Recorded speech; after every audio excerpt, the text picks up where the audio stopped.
예언을 마가복음 368점이었습니다.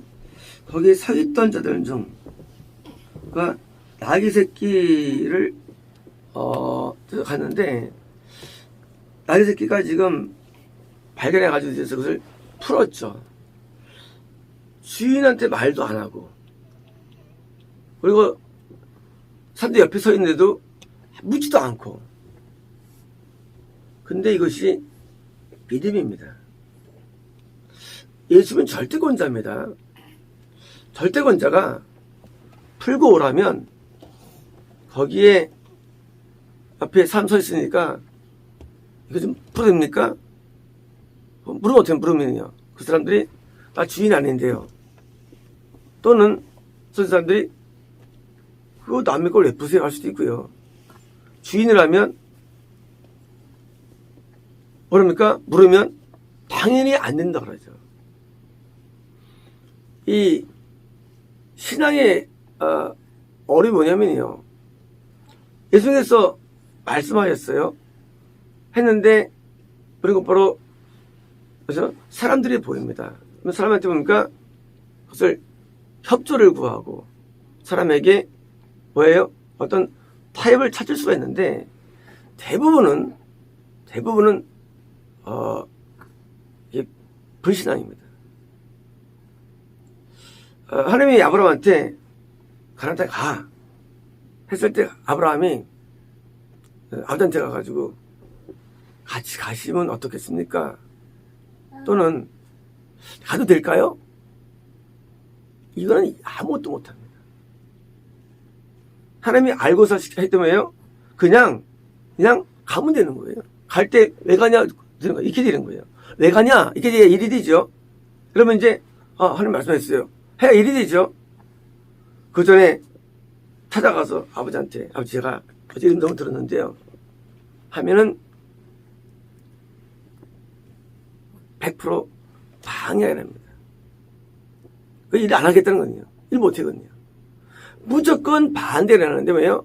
세상은요 하나님 대 마귀예요. 세상이라 부서가요. 내가 하나님 편에 들었을 때 말이죠. 있을 때 뜻을 수행할 때 그냥 하면 되는데 거기서 옆에 서 있네 하고 보면요 이거는 아무것도 안 됩니다. 단순해. 그냥 풀고 와라. 그냥 풀고 풀었어요. 그러니까 옆에서 말했습니다. 나귀 새끼를 풀어서 뭘 하십니까? 자, 지금 이제 순서가 먼저 푼 거예요. 양을 구한 게 아니에요. 자, 지금 일할 때는요, 누구한테 양해를 구하면 절대 일이 안 돼요. 그냥 안 하겠다는 그 일은요. 100% 안 돼요. 그냥 먼저 행동하는데 어떻게 보면 이게 비이성적이죠. 비성적이에요. 그러나 신앙은 원래 비이성적이에요. 원래가요. 왜? 안 보이는 분의 음성을 듣는다 그러고요. 신앙이라는 게. 우리한테 명령했다 그러고요. 아무리 청 간다 그러고요. 아무리 너 지옥 간다 그러고요. 이거 비석이 사실 전부 이게요. 원래 비이성의 신앙 자체가요. 이성은요, 이게 우리 그 유형적인 자연계에 있는 게 이성이라는 것이요. 이성은 뇌의 현상이에요. 영의 현상이 아니라. 이성에 있으면 그거는 신앙이 안 되는 거 원래부터예요. 그래서 신앙 자체는 원래 이성 관계 없을 거예요. 그러면 광신이냐? 물론 아니에요. 하나님이 역사하시면 광신은 안 돼요. 실제 하나님의 역사가 어떻게 하느냐? 이 영이에요, 영. 안 보이는 거예요. 믿어지질 않아요, 이거는요. 원래 안 믿어지거든요. 그러니까 먼저 뭐예요? 액션을 취하는 거예요. 왜요? 이게 진리이기 때문에. 그럼 당연히 뭡니까? 당연히 그 다음에 사람들이 말이 옵니다. 나귀 새끼를 풀어서 무엇 하십니까? 라고 뭐예요? 질문 들어오는 거예요. 그들이 주인일 수도 있고, 옆에 선인들도 있을 수 있죠.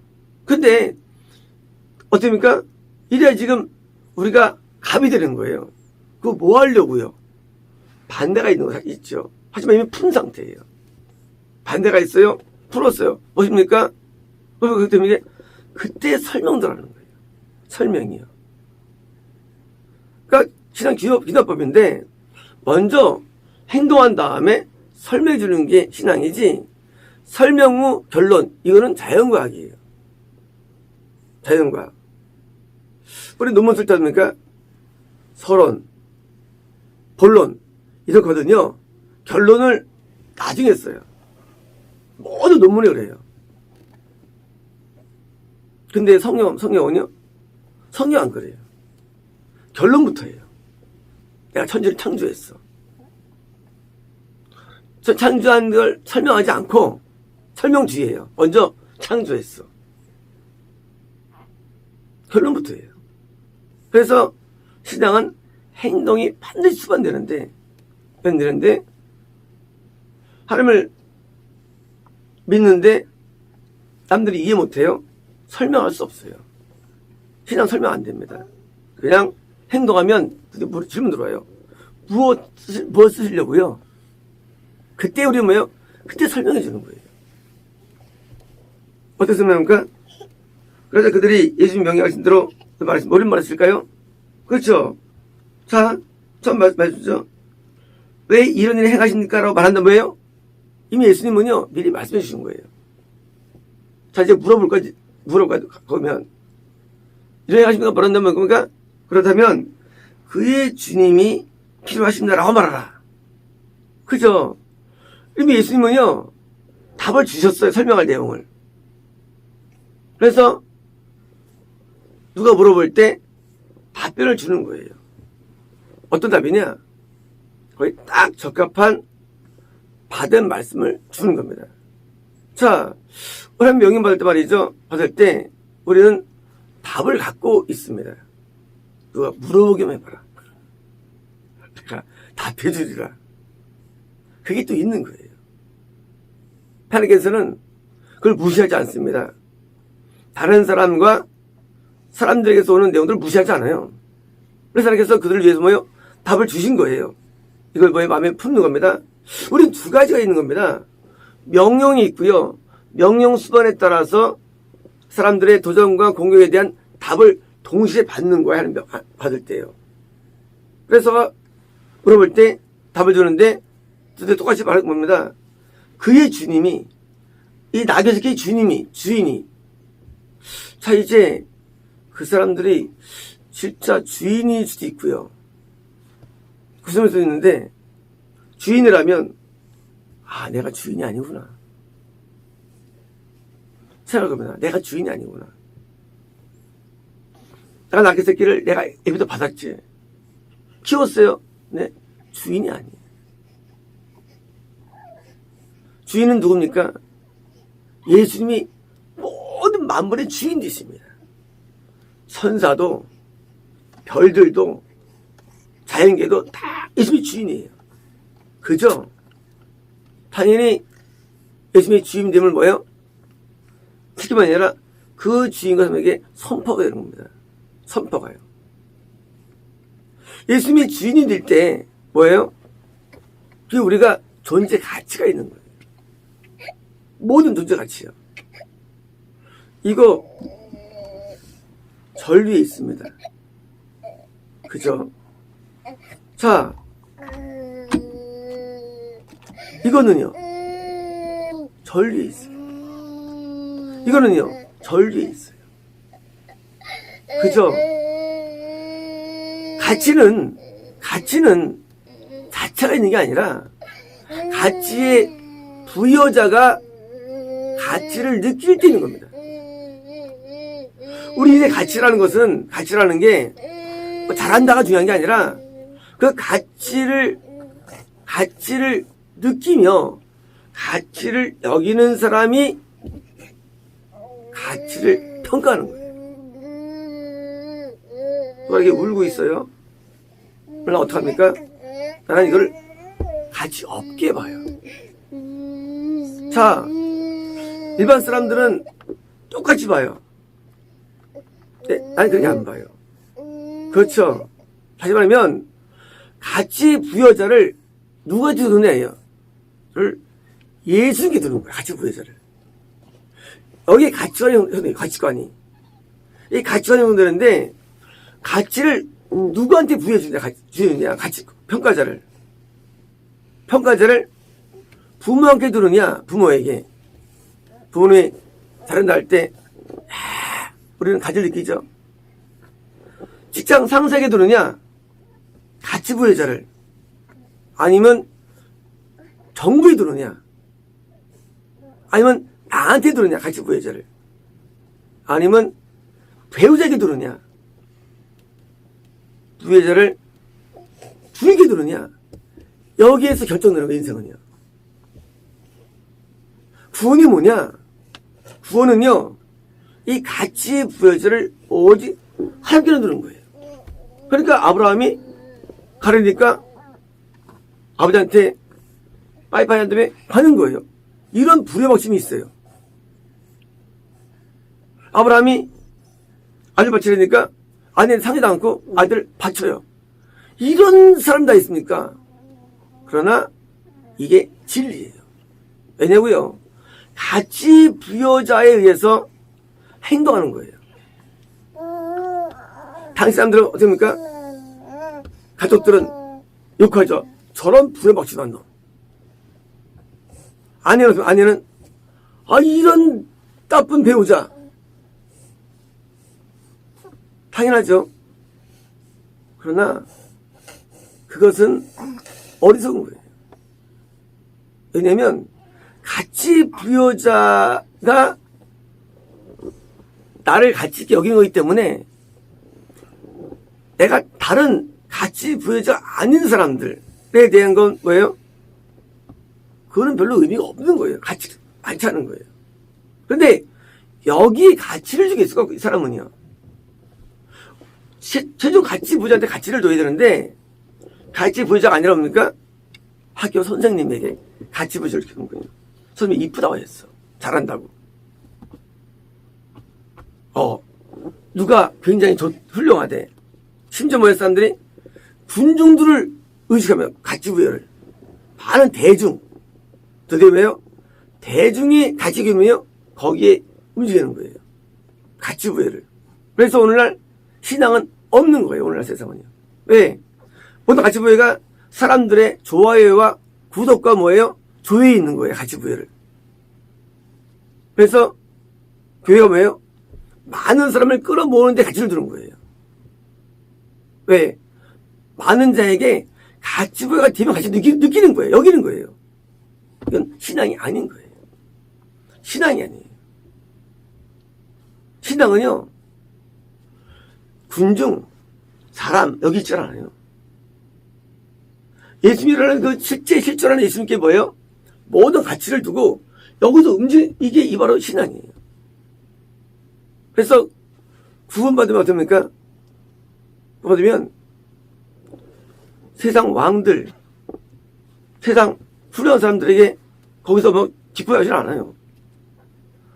나의 가치자인 예수님이 나를 기뻐하시면 여기에 행복을 느끼는 거예요. 행복을 느끼는 방법들. 내가 믿는 예수님이 나를 향해서 야, 너 잘한다. 그러면 살만나는 거예요. 반대로 예수님이 나를 향해서 왜 그러는 거예요? 불이 죽는 거예요. 오늘날은 믿음을 잘못 이해해가지고 뭐예요?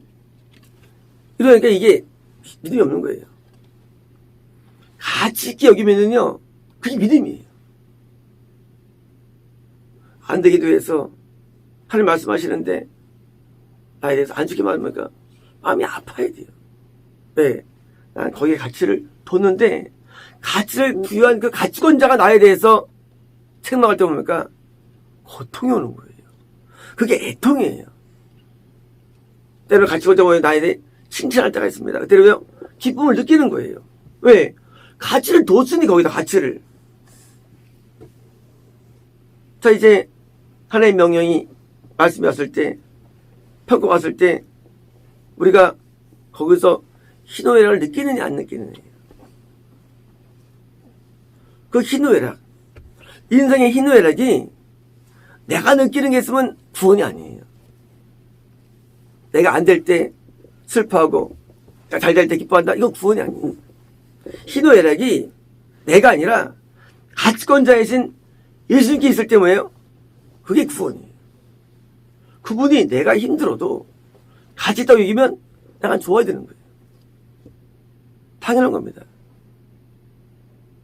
내가 좋아도 그게 나쁘다면 나는 괴로워야 되는 거예요. 왜? 가치권자니까. 아브라함이 기근 때문에 애굽에 내려갑니다. 근데 거짓말을 하죠. 애굽은 뭐예요? 불신이에요. 믿음 떠난 거예요. 근데 놀랍게도 거기서 복을 받아요. 물복을. 아내를 동생이라고 속여가지고, 물론 동생이지만 해가지고 왕창 돈 벌어요. 그런데 이때 아브라함의 태도가 참 대단해요. 이때 아브라함이 야, 내가 얼마나 신앙이 좀 못 받았을까? 그게 아닙니다. 곧바로 그가 베델과 아이 사이에 첫 번째 하나님을 부른 장소로 올라갑니다. 내가 뭔가 이런 거예요. 내가 뭔가. 그러니까 돈을 벌었는데 이게 뭔가 내가 하고 원래 위치로 올라갑니다. 이게 위대한 아브라함이에요. 도대체 가져올 수 없습니까? 그러면 복 받아가지고 머물겠죠. 근처라도. 아니에요. 돈의 가치를 주지 않는 거예요. 행복의 가치를 주지 않는 행복의 가치를 주는 거예요. 우리가요, 내가 어디에 울고 웃느냐예요. 만약에 1,000만 원 들었다는 거야? 할렐루야였을 거예요. 기뻐했을 거예요. 우린 돈에 울고 있는 사람들이 아니에요. 내가 믿는 하나님께 울고 웃는 사람들이에요. 우리가 울고 웃는 이유는 형통이 있질 않아요. 우리가 울고 웃는 이유들은 세상에 가치 있질 않아요. 우리가 울고 웃는 이유들은 내가 섬기는 하나님이 나를 향해서 너 왜 그러냐 하는 게 두려운 거예요. 그 책망이 무서운 거예요.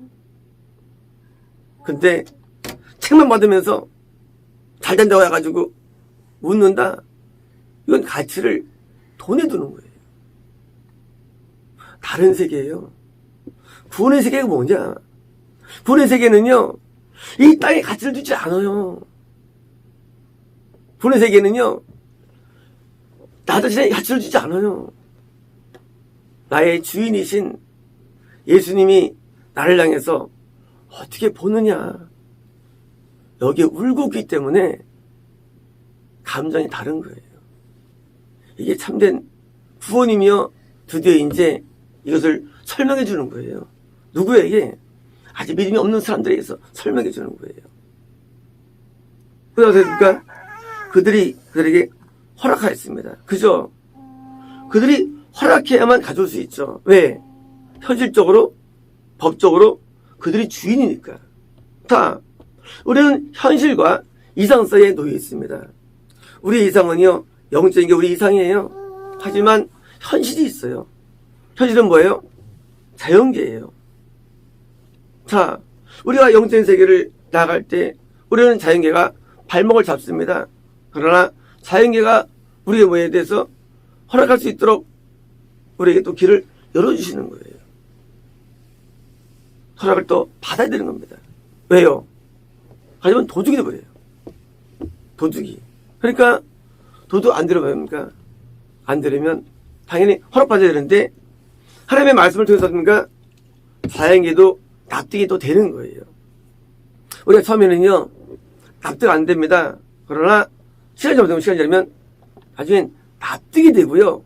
더 맞다라고 인정받게 되는 거예요. 아, 네가 옳았구나라고 인정받는 거예요. 만약에 나중에 납득 안 됩니까? 그 뭔가 섞인 거예요. 섞인 거죠. 나중에도 인정이 돼야 돼요. 남들 앞에 아, 그랬었구나. 아, 참 몰랐어 난. 하고 남들이 인정해 줍니다. 이것도 하나님께 우리에게 원하는 내용입니다. 드디어 허락이 들어가는 거예요. 저는 토요일 날 안되기도 할 때 항상 안되게 잘 나온 분이 안 나왔어요. 행복을 위해 따라한다 하시는데 하루하루가 무미건조한 거예요. 반복되는 삶을 살기 때문에. 근데 하나님께서 왜 네가 나를 위해 살지 않냐고 그러죠. 자, 중요합니다. 하나님을 위해 사는 것은 그건 불신이에요. 믿음이에요. 날 살면요, 거기 길 없어요, 날 살면요. 나이가요, 아무튼 중요한 건 아니에요. 왜 눈이 뭐냐 그거예요. 하루에 사는 걸 그렇잖아요. 우리가 헌금 많이 하는 것도 아니고 하나님 앞에 우리가 특별한 좋은 장비 있는 것도 아니고 하나님 우리가 뭘 원하실까요? 한 가지밖에 없어요. 우리가 하나님을 위해서 사는 마음 하면 끝나는 거예요. 하나님 더 많은 거 요구하지 않아요. 내가 어떤 일을 할 때 일의 승패가 중요한 게 아니에요. 일이 안 돼도 돼요. 뭐가 중요하냐? 하나님을 사랑하는 마음, 이게 중요한 거예요. 그 마음을 하나님 받으시는 거예요. 마음을요. 아무리 한동안 하나님의 치료받아도 떠나면 하나님께서 서운해 하시는 거예요. 하나님께서 우리가 뭘 하나님께 드릴 수 있을까요? 우리가 뭐가 있다고? 우리가 아무것도 없어요. 오직 한 가지예요. 이 마음밖에 못 해요. 하나님 이 마음을 기뻐하십니다. 어제 몇 명 환상을 보셨다는데 꽃이 이렇게 막 피어나는 거예요. 저 그때가 제가 행복한 순간들이에요. 그다음에 뿌리가 막 내려오고. 왜요? 우리의 가치가 어디 있겠습니까? 우리 가치가 어디 있어요? 예배의 주인이신 하나님이 우리를 기쁘게 여기시면 이것저것 좋은 게 없어요. 참 기뻐 이럴 때요. 우리의 가치를 어디입니까? 하나님께 두는 것입니다. 그러면은요, 사람에게도 가치 있게 여기게 됩니다. 여김받게 됩니다. 그래서 이제 구원의 세계, 가치관의 변형인데 하나님께 가치를 두는 새로운 세계가 구원이고요. 이 세계에 머물며 사는 것에 우리에게 또 행복을 또 줍니다. 마치겠습니다.